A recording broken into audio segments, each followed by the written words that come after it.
maminya kental ya, darah seni mami dedinya mungkin ya sayang ya, Iya. Insya Allah. Masya Allah ya, kalau yang jelas anak-anak apapun itu nanti ke depannya, pertama seperti aku selalu bilang bahwa pertama adalah pendidikan agama dulu yang paling terpenting, setelah itu pendidikannya, dan kalau menurut aku apapun nanti anak-anak mau jadi apa besarnya nanti, selama itu baik dan positif, kita sebagai orang tuanya akan support dan mendukung. Alhamdulillah banyak ya yang nawarin, kita bersyukur, terima kasih, atas semua itu gitu. Tapi bukannya kita menolak gitu, tapi kita lebih mungkin memilih mana yang bisa anak-anak jalankan dan tidak gitu. Dan kalau menurut aku kan kebetulan memang di usianya saat ini memang anak-anak tuh adjust fast untuk masih lebih ke bermain dan belajar. Kalau nanti abis pulang sekolah istilahnya dia belajar gitu kan, dia belajar di sekolahnya. Nah tapi kita juga nggak mau menghilangkan waktu bermainnya. Nah kalau seandainya memang kayak misalkan sinetron, film itu kita kenapa nggak terima? Karena memang pasti akan menghabiskan banyak waktu di lokasi syuting karena kita pernah ada di posisi itu gitu. Dan kita sebagai orang tua adalah pastinya ingin anak kita lebih baik dari kita gitu, karena kita sudah pernah ada di dunia itu gitu. Dan pengennya, kalau seandainya syuting boleh aja gitu, kalau seandainya tidak mengganggu sekolahnya. Terus kedua juga syutingnya itu ya kayak misalkan cuma sebentar-sebentar aja nggak jadi masalah ya. Tapi kalau udah yang sampai full time di lokasi syuting itu kayaknya nggak deh. Kita juga sebagai orang tua walaupun itu menguntungkan, kita bukan tipe orang yang begitu. Kita lebih baik berpikir bahwa orang tuanya aja yang kerja, anaknya nggak perlu lah gitu. Kita kan punya tugas masing-masing nih gitu. Dan malah mereka nawarinnya juga nggak cuma anak-anak, langsung sama keluarganya juga betul. Gitu, satu paket. Dan itu semua maksudnya menguntungkan buat orang kan tuanya, kalau sebenarnya ya gitu. Cuma kita enggak lah gitu, jangan dulu. Ini waktunya mereka main ya sayang, waktunya mereka belajar, menghafal, takut ya seperti yang Pak Irus bilang, takut terganggu konsentrasinya gitu. Dan belum saatnya anak-anak kerja gitu, mami dedinya Masya Allah Alhamdulillah masih mampu untuk itu gitu. Iya. Happy banget ya kita sebagai orang tua karena pas bisa kumpul sama teman-temannya dia di anak-anak seusianya, terus bisa bermain lagi, bisa belajar yang kalau menurut aku adalah belajar di sekolah itu adalah belajarnya maksimal dibandingin online pastinya ya gitu. Dan itu yang didapatkan pas sebagai orang tua, kita support banget gitu dan kita happy akan kondisi ini. Harapan kita ke depan adalah nggak hanya sekolah aja nih, semua teman-teman yang di luar sana yang bekerja semuanya bisa kembali normal, dan itu adalah masuk ke dalam doa kita. Jadi kita kalau lagi doa tuh nggak pernah ngedoain diri sendiri, tapi ngedoain nih mudah-mudahan dunia nih semuanya kembali normal biar semuanya tuh bisa kerja lagi, penghasilannya baik lagi dan semuanya bisa endemi ya gitu, dan udah nggak ada lagi wabah-wabah yang lain gitu. Meskipun kadang sedih ya ngeliat dia sekolah. Oh iya. Haru. Dedinya ini dia orangnya posesif. Iya dia posesif. Jadi sama Eja sama Fas tuh kayak waktu pas masuk sekolah pertama ya rumah sepi deh, sedih gitu. Terus kayak berkaca-kaca gitu mau nangis. Terus aku bilang ya jangan nangis kan anaknya cuma sekolah sebentar, aku bilang gitu. Aku sampai schedule hari itu nggak mau ngambil pagi-pagi. Jadi udah di sekolah pengen aku yang nganter, pengen aku yang jemput pokoknya. Hari pertama pas sekolah, hari pertama Eja sekolah, kebayang nggak sih ya ampun. Itu mungkin setiap orang tua kali yang mungkin punya anak pasti ngerasain itu gitu ya. Ya udah haru, campur senang, campur sedih gitu ya. Terus nanti seneng dia, happy banget. Dia senang. Makanya aku mikir, aduh nanti dia mulai sibuk nih pas udah sekolah. Ada ekskulnya, apalagi dia pulang sekolah tiba-tiba gini, Dedi, Mami lihat nih ekskul aku ada banyak, aku pilih yang mana ya? Aduh, langsung gitu lagi kan. Ya udah kita cari yang terbaik yang mana, karena kan dia juga di sekolah.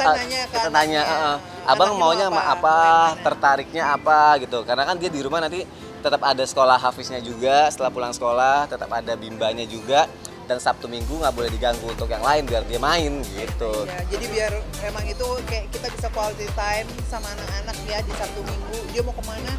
Kita sebagai orang tua mau capek apapun nih kita kerja, ayo waktunya kita pergi. Dia. Karena itu adalah buat mereka gitu.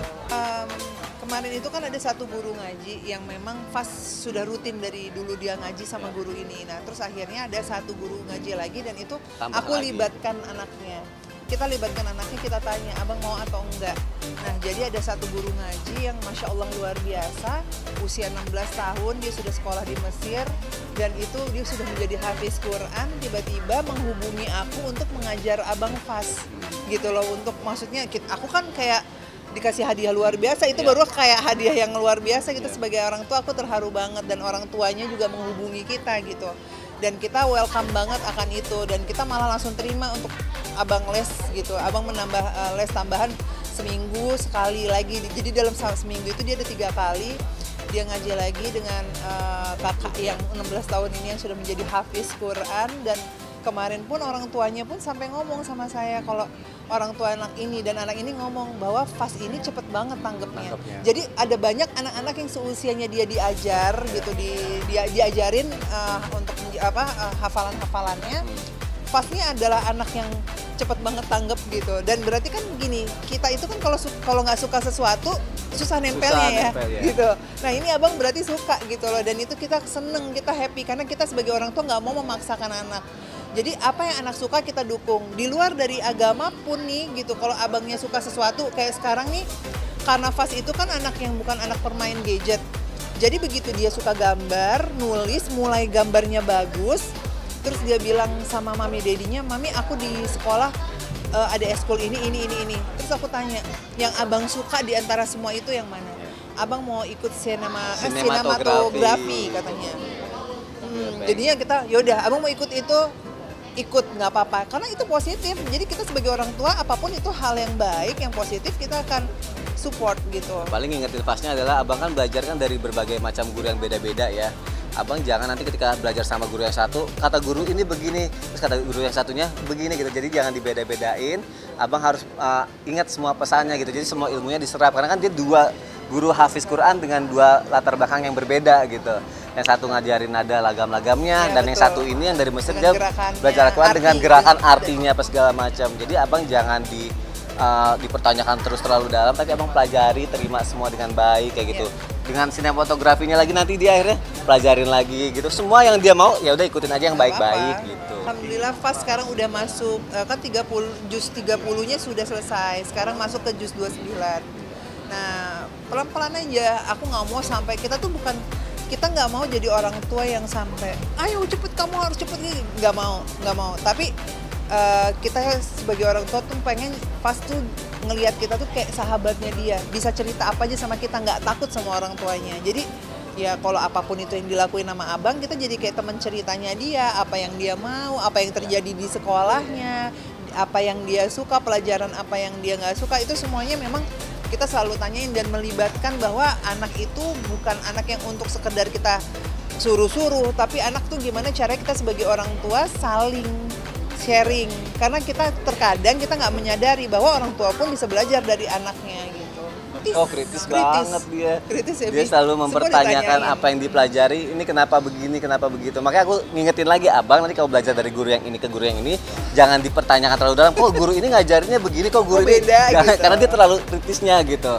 Jadi yang penting ketika dia menanyakan sesuatu yang mau dia tanya, sebisa mungkin kita harus bisa menjawabnya. Makanya kadang suka dibilang gimana cara biar anak bisa kayak gitu. Orang tuanya harus belajar juga, karena anaknya bisa nanya banyak hal sama orang tuanya, kalau nggak bisa jawab, terus kita yang pusing deh. Makanya kita butuh guru juga untuk itu. Kritis tuh gini ya, anak zaman sekarang kan perkembangan zamannya kan sudah luar biasa, era digitalnya juga udah luar biasa. Jadi kita sebagai orang tua tuh kalau udah ngelihat dia kritis, nanya sesuatu apa, misalkan ada kata-kata yang menurut dia nggak asing buat dia, itu artinya apa ya, dia tanya gitu. Dan kalau memang itu memang istilahnya alhamdulillahnya kita sebagai orang tua kan nggak pernah ngomong yang aneh-aneh gitu. Jadi kita apa yang kita lagi omongin dia nanya, jadi terus nanti apa yang ditanya kita jawab kayak gitu. Oh iya dong, harus iya, makanya karena anak-anak kan peniru ya. Jadi anak-anak kan cerminan dari orang tuanya. Bagaimana orang tuanya, bagaimana itu pun juga anak gitu. Karena mereka melihat kayak kita ngajarin sholat aja kan, kita ngajarin bukan bacaannya dulu, tapi kan gerakannya dulu. Karena apa yang dia lihat gitu. Begitu mereka meniru, itu bahaya kalau kita bisa menjadi pencontoh yang kurang baik gitu. Dan fatalnya ketika kita mengajarkan sesuatu yang buruk, berarti secara tidak langsung kita akan mengajarkan juga ke cucu-cucu kita juga hal yang buruk. Karena apa yang kita ajarkan ke anak, dia akan ngajarin lagi ke anaknya nanti kelak gitu. Makanya orang tua sih yang sebenarnya kunci utamanya yang harus harus bisa memperbaiki diri gitu. Karena kan kalau kita juga belajar ya, kalau sebenarnya itu nggak ada anak yang nakal, tapi adanya anak yang kurang perhatian dari orang tua gitu. Makanya kita sebisa mungkin udah deh, yuk kita jadi lebih baik lagi. Jadi mau nggak mau kita harus memperbaiki diri terus gitu di depan anak. Bisa mungkin kita seperti itu, alhamdulillahnya. Kayak gitu ya gitu. Jadi istilahnya memang kan kita sebagai orang tua tahu apa yang bisa dikonsumsi sama anak-anak dan enggak.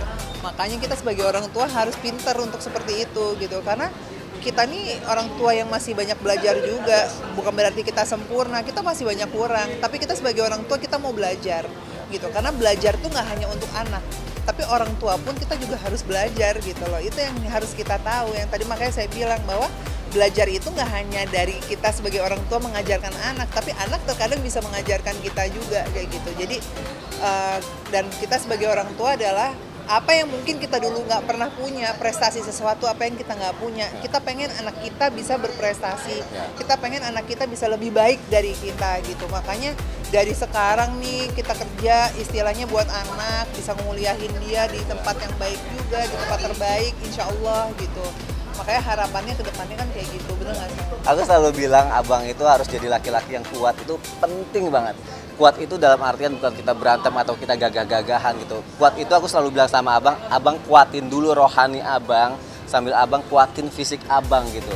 Karena ketika kita kuat rohaninya, kita jadi tahu mana yang baik, mana enggak gitu. Kita jadi tahu bagaimana cara memperlakukan orang lain. Kita tahu bagaimana kita mencintai agama kita, akhirnya kita bisa mencintai sesama gitu. Dan semua itu harus didukung dengan fisik yang kuat. Kalau fisik kita lemah, kita nggak akan bisa untuk menjadi lebih baik atau melengkapi semua itu. Kalau abang fisiknya kuat, begitu abang besar nanti, abang bisa ngelindungin mami dedi yang sudah tua nanti, adik-adik abang yang sudah nanti udah besar juga sama kayak abang. Jadi itu menjadi satu kesatuan sih buat laki-laki. Makanya aku sekarang udah mulai masukin dia Muay Thai juga gitu setiap Jumat, Sabtu, Minggu pagi-pagi, dan dia happy banget. Malah kalau misalnya aku ajak lari, Dad boleh nggak kita Muay Thai aja? Oh ya udah, senang nih jadinya gitu.